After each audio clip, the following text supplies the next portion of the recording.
Love it or hate it, the cultural influence of Starbucks as a coffee chain is unmatched.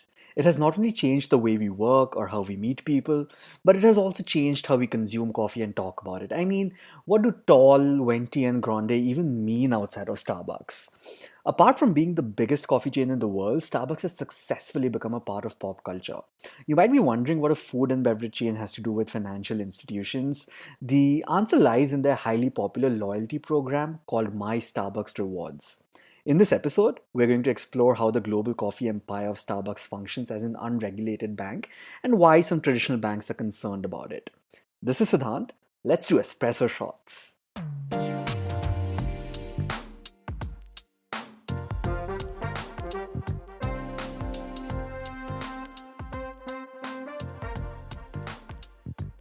The logic behind a loyalty card is simple. You buy a coffee, get some points, and use that for more coffee. The goal is to keep you coming back to the store. Now, there are innumerable companies who do this, but Starbucks has the smartest loyalty program. The way the program is designed, it really makes you want to earn more and more points.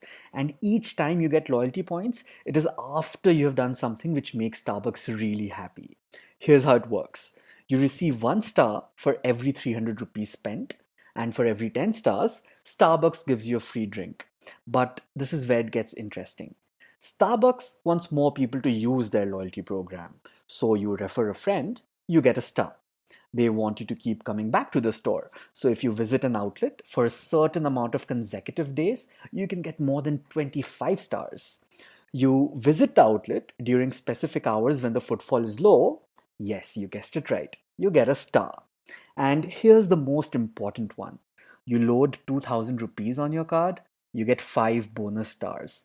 This way, customers are incentivized to load cash onto their Starbucks cards, which they may or may not use. With all this mania around collecting stars, not only has the Starbucks Rewards app become the most popular restaurant rewards app in the world, but it has also become one of the top mobile payments apps. Because of how popular the app is and the reputation of the company, customers aren't afraid to store large chunks of money in their Starbucks wallets because they know they're going to end up using it eventually. As of today, there are about 20 million members part of this rewards program. But does that mean Starbucks is their bank?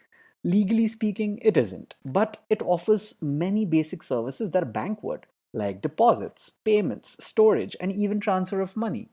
The only difference is you can't withdraw cash from Starbucks outlets. So it doesn't need to keep any cash handy in case of mass withdrawals, as is the case with banks.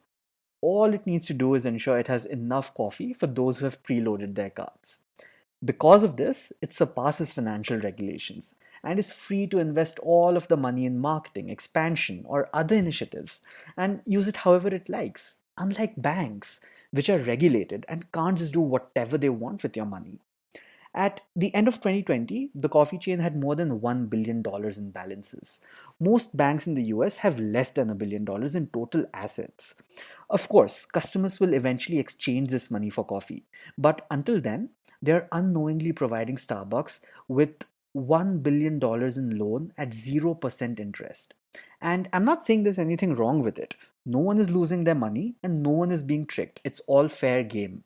But leftover balances in these wallets contribute as a significant source of income for the coffee chain. According to historical data, it's safe to assume that 10% of this amount will never be used.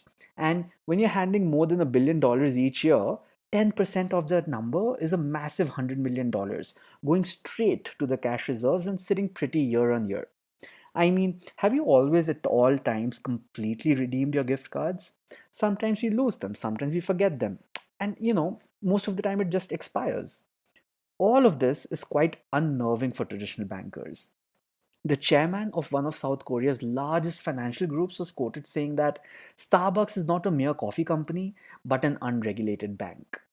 If it wanted to, Starbucks has all the tools to form its own full fledged currency or partner with other brands to create a widely available mobile payment system. While it has never shown any interest in becoming a financial giant, it could in the future. And there's no denying that the system it has created is a stroke of genius.